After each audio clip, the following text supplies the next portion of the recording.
Hey guys, and welcome back to the channel. Today we're going to be taking a look at the Lexus RX. This is my second generation Lexus RX. Here in the UK it's known as the RX 300, so stay tuned for this video.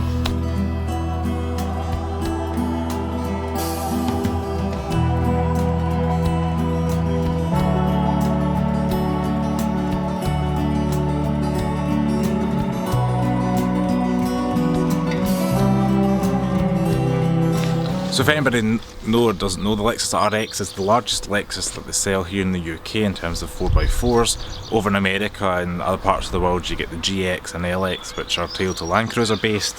This is based on the Toyota Camry, I believe, and it's also known as the Toyota Harrier in other states, or other parts of the world even.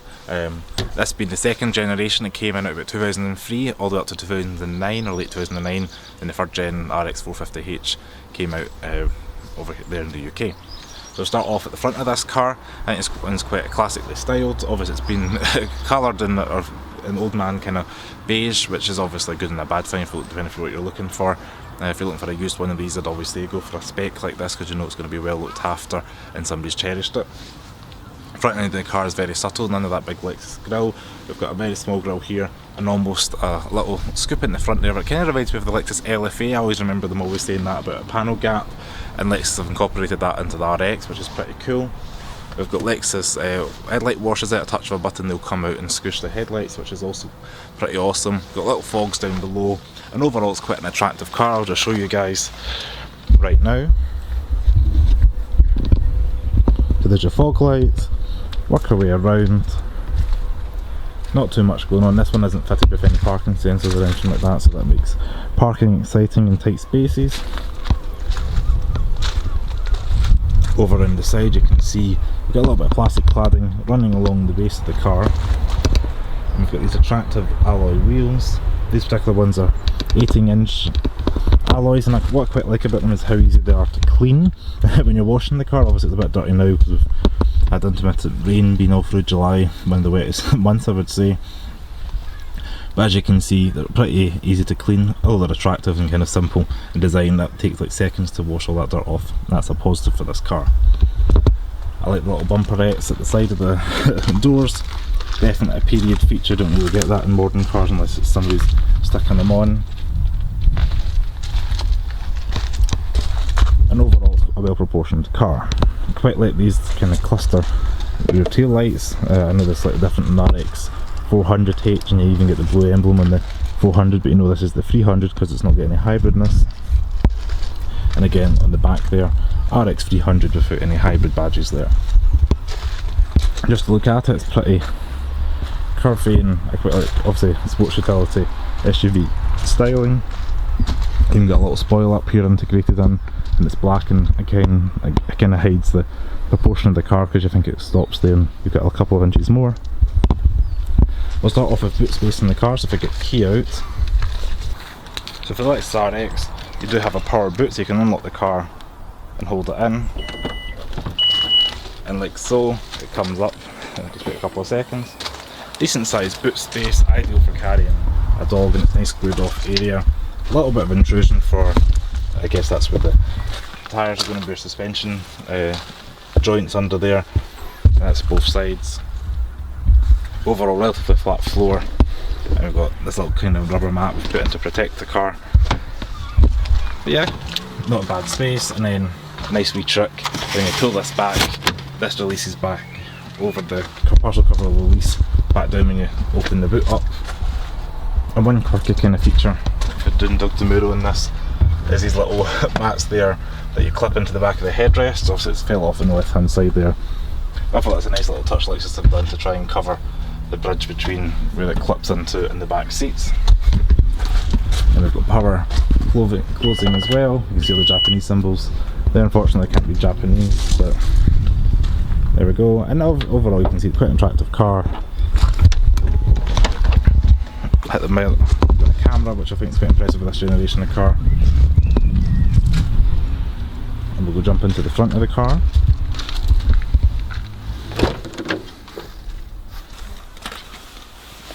So you join me inside the Lexus RX. Very nice, well appointed interior. This particular one's kind of got the cream and almost dark brown top. This is the key there, very much like a Toyota switchblade key. So once you put the key in, you can see the steering wheel comes into your previous position. All the way to the right, and that V6 comes to life.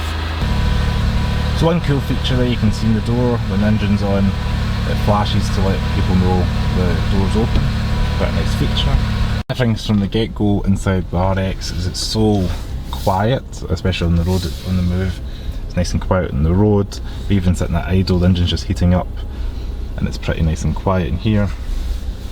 What's quite impressive as well, this car came with a touchscreen, so there's your map, climate control, and everything's all controlled through the touchscreen. That can be a negative sometimes with the touchscreen, because obviously A, if the touchscreen goes, you've lost your climate controls, and B, it's a bit of a hassle to, if you're already on a map, for example, using your sat nav, you have to switch to climate and you lose your sat nav temporarily to work out where you want the direction of airflow to be. So that's just something to consider.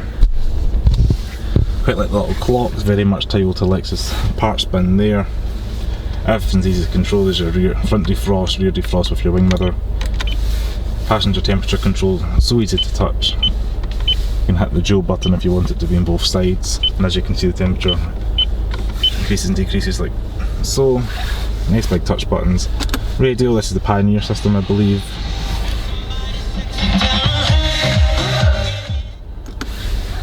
It's not too bad a system. You can get the Mark Levinson, but as the cars age, Mark Levinson amps seem to have an issue. We actually had that in the SE430. I had to buy another one off eBay, so I do recommend maybe going for a standard one to prevent you having any more issues. This cycle car is also fitted with the optional heated seats, which of this generation, a bit like the Lexus CT, they pop out and you twist the knob and push back in if you wish to almost infinite adjustment of heating. And as you can see, the little light pops on to let you know you've got it on for heating. Speaking of the seats, they're very soft and comfortable as you'd expect in an SUV, so well padded. I like the little armrest, make you feel like you're on an armchair on the road. Leather quality is very high, and you can see it's got a little bit of graining and marking just over years of people getting in and out of the car. But I said the material quality is so high and it's so luxurious feeling, it's really nice. And again, the same with the headlining, nice and soft. I've always said this about most Lexus products. It seems to be what they do best. It's nice and soft headlining, all the material fabrics, almost feels like a carpet material. And this little pink CD holder, which is a kind of gag gift, but obviously that wouldn't really be there. And then there's a little mirror there if you wish. The car's fitted with a sunroof. Touch a button, opens up. Another touch of a button, slide back. More like a moonroof, I would say, than a sunroof. I can't remember what this is actually called, probably a moonroof.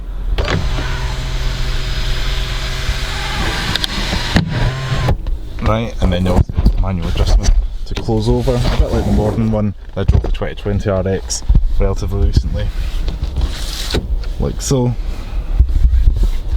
One of my favourite features in this is the fact that you get this little cup holder here, slides open, and you pull this button and you can slide that back and forth. So if you've got maybe a handbag or some sort of something there in storage, you can easily access it and you can cover it up, and you can give the rear passengers a little bit more leg room, which is nice. Also, I've not really seen in a car, apart from this RX, is a motorised almost or mechanically opened compartment in the centre here. Touch of a button, opens up, all lined with the fuzzy stuff. Hit close, it closes up. You just don't get things like that anymore. Headlight washers, I mentioned when I was outside, you push that button there. Instrument gauge. Lexus have been doing this for a while in this generation with the pods. The LED, we find the LED lights that light up. These needles all black out and it comes to life. Temperature gauge on the right, obviously the engine's just heating up. Fuel gauge goes down quite quickly. This was full on Friday and yeah, it goes down quite quickly. I think if I hit infotainment, trick computer will tell you the miles to gallon, so this RX 300 is getting 25.3 miles to a gallon, and there's all your cruising range, 147 miles left, etc. Over on the right here we've got little cup holders, or a can holder I would say, more for a cup, the coffee cup spilling over your controls. Button here, electric wing mirrors, all that adjustment there. Sorry, cruise controls here, it's a Lexus thing. Indicator stalks on the left, wipers on the left, and then obviously, well, wipers on the right, sorry. Like so, and it's got automatic lights, twist round. And this is a Lexus Toyota thing to let everybody know, all auto. One of the best things about Lexus I've noticed is when it slides up, it's got such a smooth gliding action. I quite like that. High quality materials again in the cabin. You can see the stitching there, how softly padded that is where your arm's going to rest. A little bit of wear and tear in this particular one because of the age. You get little side door bins which open towards like an airplane, which is kind of cool. And at night, this particular one, these little like Lexus emblems all light up, and they all should have Lexus floor mats, but ignore this one just purely because this is aftermarket and I couldn't get a cream floor mat anywhere online. I did look. It does have a manual operated foot brake, which is a Lexus thing of this generation as well. As you can see as well, back in the seats got airbags all round, lumbar support, all electric adjustment. Very Japanese thing, and the Lexus wear isn't too bad considering I think this car's got 92,000 miles and it's about 2004, 2005 this car. So in the back we have a quick look. Nice high quality materials again in the back. Lexus Toyota door handle. Little ashtray, which is unusual but obviously a period feature. A little bit of carpet in there for your hands when you open the door. You're not going to scratch your nails or anything.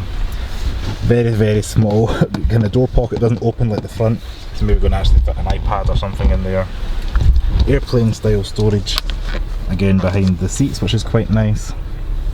With regards to the seats, same comfort as before, but you do have a little bit of adjustment with regards to when they fold down.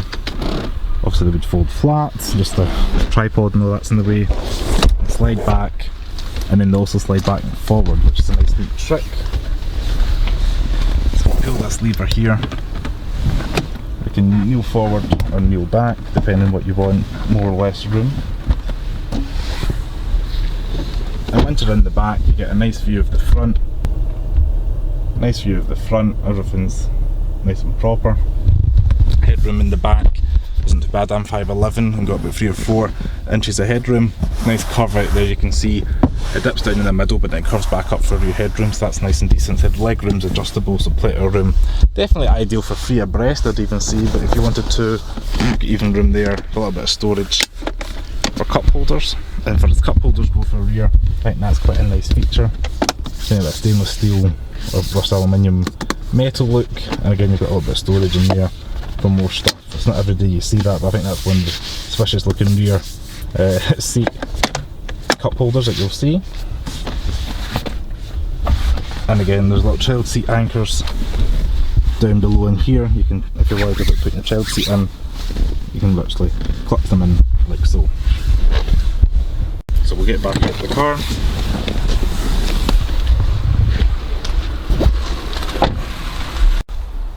Touch of a button under here, lift the bonnet up. As you can see, typical Lexus fashion.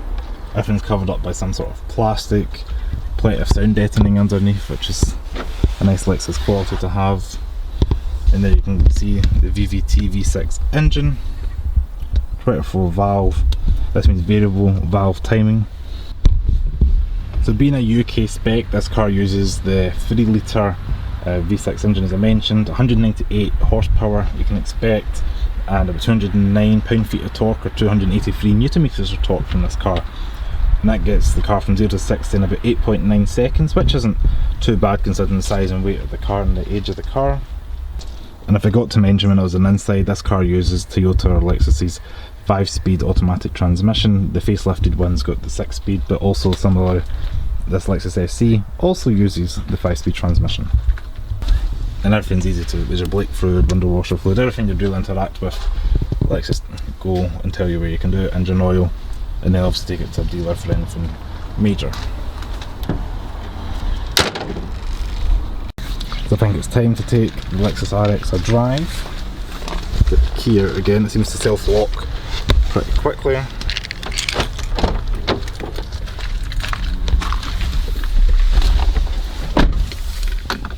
Fitting the brake, key in the ignition, all hard to do with one hand while holding the camera.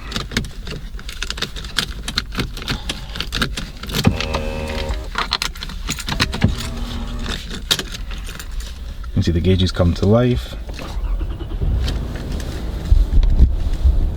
And get the foot brake off, like so. I'll be good to go in a minute.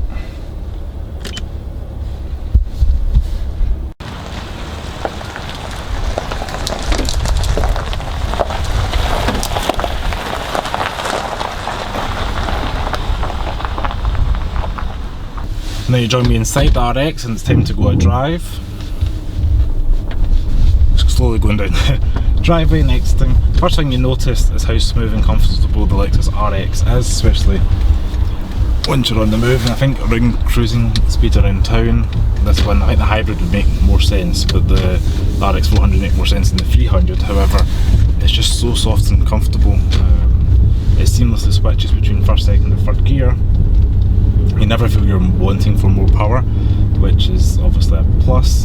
Being the 300, I think the 330 over in the States has about 240 horsepower, so next about 35 horsepower, something like that, more than the 300 we have here, but this is a tried and true motor from the first gen. I guess that's why we got this first.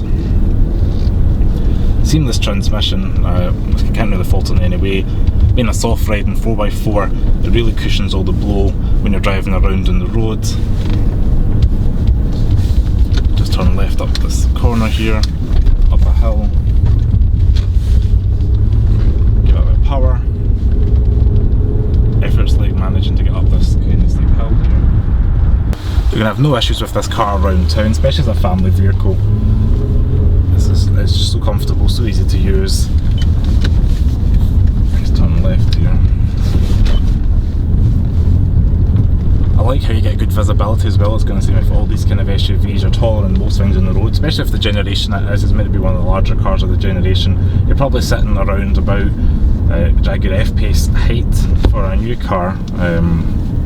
But yeah, it's not too bad. You've got good visibility straight out, blind spots, nice big mirrors. Again, we'll pop into drive, moving off. Definitely nice power around town. Sorry, the camera's shaking a little bit there. But it's so smooth is the one getaway from this, and it's so quiet. You'd think it's a hybrid, you wouldn't believe it's a 3-litre V6. Now I would recommend this over a diesel if you're going to do shorter journeys, or you maybe want to do about 8,000 miles a year. If you're not doing big long motorway journeys, obviously I said you're going to get about 25 miles to a gallon long motorway journeys. Well, I have anyway since owning this in January. But it's just so smooth, and you're not dealing with that diesel clatter, and you're not going to be dealing with like clogging up with the carbon, I can't remember what it's called, the DPF filters and stuff like that. You get problems with the big diesel engines that you get in a big BMW diesel or Mercedes-Benz diesel ML or something like that. You've really got no issues at all when you've got a 3-litre petrol. And being entitled to Lexus liability said, I've got other videos out in the common faults and things to look out for in this car, but touch wood, this car's had no issues so far. Nothing major anyway. Some trim pieces fell off, and that's about it. Rear wiper blade was replaced, had some suspension arm bushes replaced in January. That's all done by the garage we got it from, so that's all quite nice and dandy. So my main takeaway from today's video is if you are in the market for a nice, comfortable 4x4, hopefully you're watching this video if you're looking for one of these, you can't really go wrong with the Lexus RX. Here in the UK, tax isn't too bad for the 300s, I think it's about 325, it's in that bracket, 320, 325 for VED or road tax as I call it. It does jump up to just over £500 for an 08 model, I think it's for the RX 350, just because the emission regs changed. So that's something to consider as well. But yeah, if you can live without some of the minor updates they had in the facelifted model, we really bought this car for the dog. It's a kind of dog collar, that's why it's got the big boot. Comes with a lot of gadgets you wouldn't expect for the age of the car. So you've got electric boot, you've got electric wing mirrors, you've got sat nav, cruise control and all that. And again, I said, if you can live with the pure fuel consumption of a big first day V6 petrol, you're going to really enjoy this car for being soft, comfortable and very smooth as the main getaway. I can say it's a Lexus quality. I've nailed it in the head of the RX. I feel like you're driving your armchairs on the road with this car. So I just want to say thanks very much for watching this video on the Lexus RX. If you like this video, please give it a thumbs up. Subscribe to the channel below if you're a Lexus enthusiast, owner, lover, or even an RX owner questioning about buying this car or wanting an RX. And also comment below if you get any questions on the RX and I'll answer what I can. So thanks very much for watching. I'll see you next video. Ciao.